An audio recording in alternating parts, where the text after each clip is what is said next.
Good morning. Hi, welcome to another day. I hope you're doing well, and I ask you, how are you doing today? I hope you're doing well.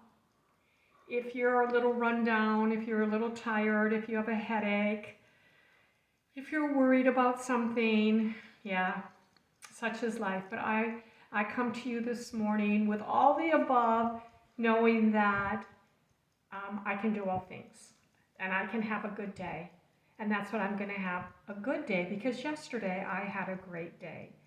I started the day off with my husband looking at me and telling me, after 47 years, he said, "My beautiful wife, my heart stopped searching for love the day I met you. I found it in your eyes. I see it in your smile. I feel it every day in this life we made together. I loved you then, I love you now, and I'll love you forever. Happy anniversary." So thank you, Myron. Thank you, God, for keeping me alive for more than 47 years. But for 47 years of marriage, I'm really grateful for that. We had a wonderful day. We've got these flowers. Happy 47. And we celebrated. We celebrated our way. We did it our way. And we had a wonderful day. And I wish that upon you today, that you can have a wonderful day. Well, what are you having for breakfast? I'm getting up and rolling, and I'm drinking my cold brew.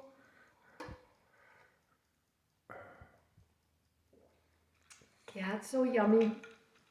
I drink my cold brew in the morning, and I decided to make this for my breakfast. Well, what is it? It is 1/4 cup of cottage cheese. I don't eat it that much, but it does have 7 grams of protein. Woohoo! That's pretty nice. I put 3 little berries, little blackberries on it, and I powdered them in a little monk fruit powdered sugar. It's really, really good. And then I made some crepes. Some very simple 5-ingredient crepes. I did not put anything in them.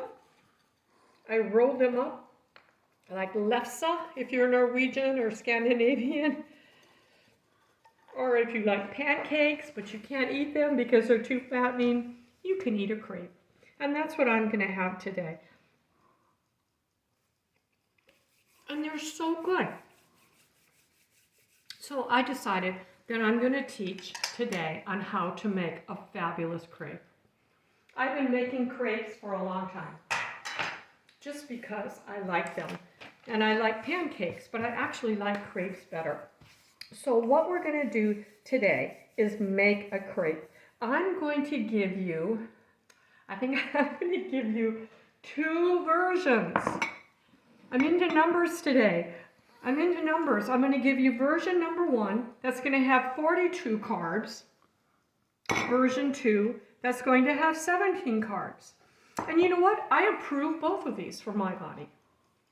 Obviously, I would go with the lesser carb if I could, but sometimes I want more carbs, because remember, the whole batter is this amount of carbs, not just a crepe. And you get about 10 crepes per batter.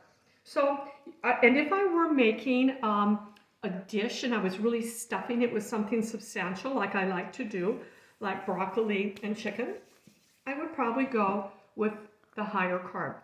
But I'm also going to show you the difference. So here we go. Here we go, and we're going to have to go fast. Both recipes take 3 eggs. So I'm just going to be cracking 6 eggs here. Now remember, I know I've said it before, and I know that you know it, that each egg is about 6 grams of protein. So it's equal. Yeah, we can do our math. I learned it in 4th grade. I think the kids are learning it in 2nd or 3rd grade now. I don't know when, but we know that 6 times 3 is 18. So we now have 18 grams of protein in here. I like that. I like that I could make something as luscious and delicious as a crepe and be getting some good protein. So that's where we start. Both versions have 3 eggs. Now a variation. One version, the higher one, the higher carb is going to have a half a cup of milk. A half a cup of milk is going to increase my carb ratio by 12 carbs right here. So these are both half a cup. This is milk. This is cream and water. A fourth a cup of cream, a fourth a cup of water. Both of them are half cups. Cream does not have any carbs. Milk has carbs. But cream doesn't have any protein. Milk has protein.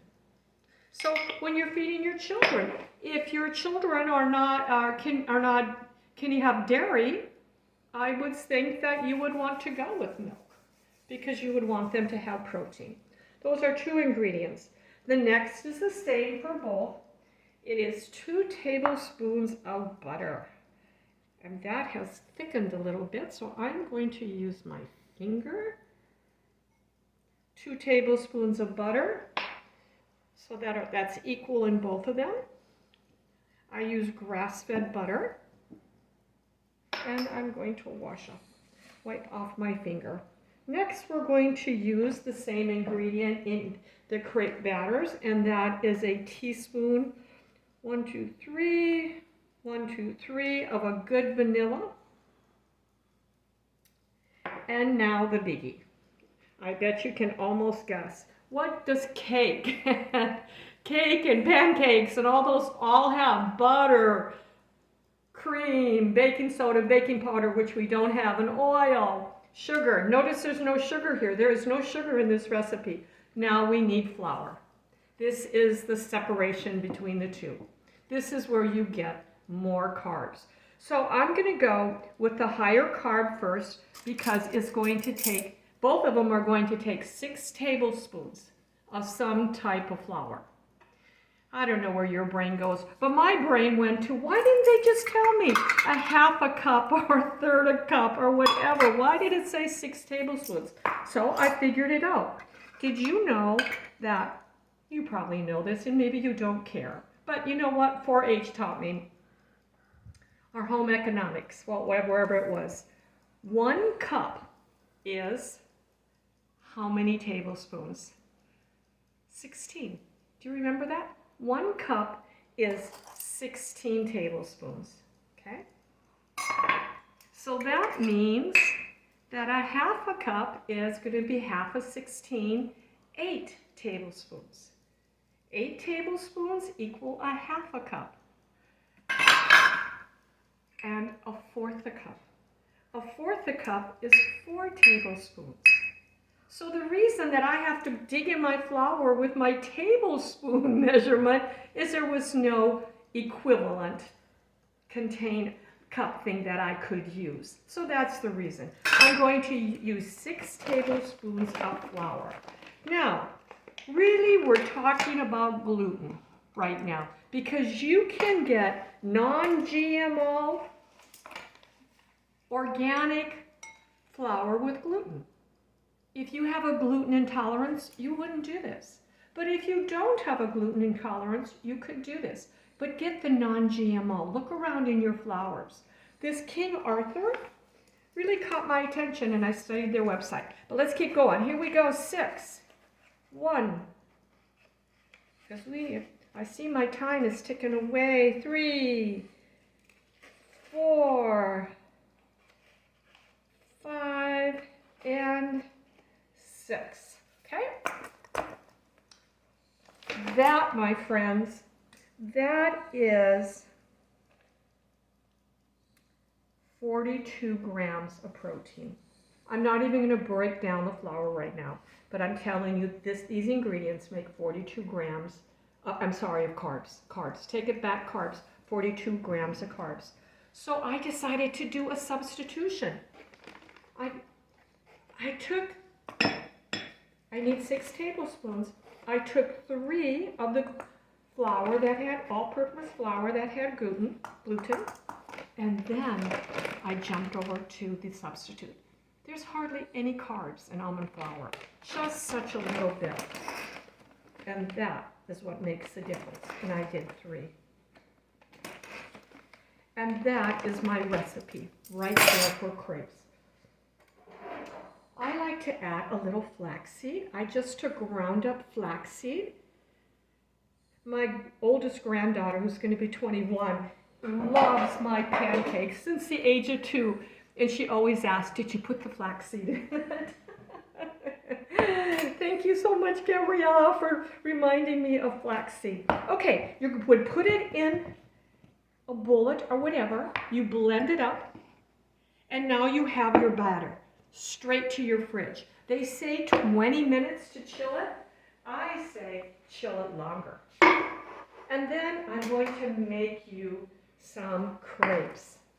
They're going to look like this. These are some that I made this morning. I'll just show you a couple of them. There's one, there's another one. Here's another one, and I will demonstrate one for you. You know that when you can make crepes big like this, this is when you can stuff them and roll them up and make a fabulous meal. So, you blend your batters, you put it in the fridge. I like to put it in for over a day. I made this yesterday. I take my pan. The recipes always say to use butter. I don't like butter. I'm not sure why, but I was looking for this. I like to spread it around because you want it, you just don't want too much. And ladies and friends, you can do this. If I can do this, you can do it. That's maybe too much, but we'll leave it. And then for me, this is how I pretty much have mastered it. I take a little, this is 1/4. This starling little cup is 1/4. I put it right over 1/4. And I will pour it in. And I have a slant here on my kitchen counter, it looks like.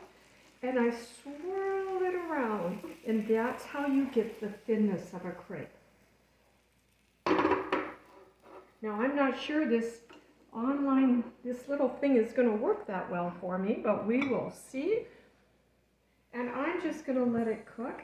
And then I start to, I don't know if you can see this, I push my edges down. I don't walk away. And I let it get brown. I like it to get as brown as this. I gently flip it over. I don't let it cook too long. And I put down a square of wax paper after each one. That's how I like to do it. But it's cooking away. My crepe is cooking away. It's almost there. And I can't quite turn it yet. I think if I had a bigger plate, I had one out. I'm a little concerned of flipping it. Excuse me. So I'm going to gently move it over.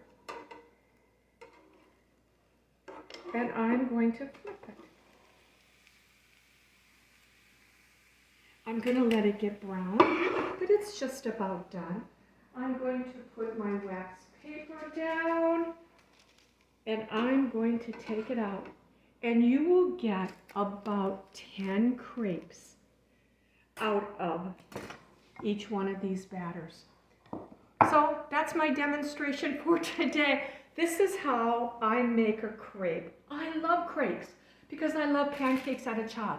This is part 1. Part 2, I'm going to start off with a bunch of crepes, and I'm going to demonstrate one of my very favorite recipes, and that is chicken crepe elegante. I make a fabulous chicken crepe elegante, and that's coming next. Thank you for your time, and I pray that our food is blessed. Bye-bye.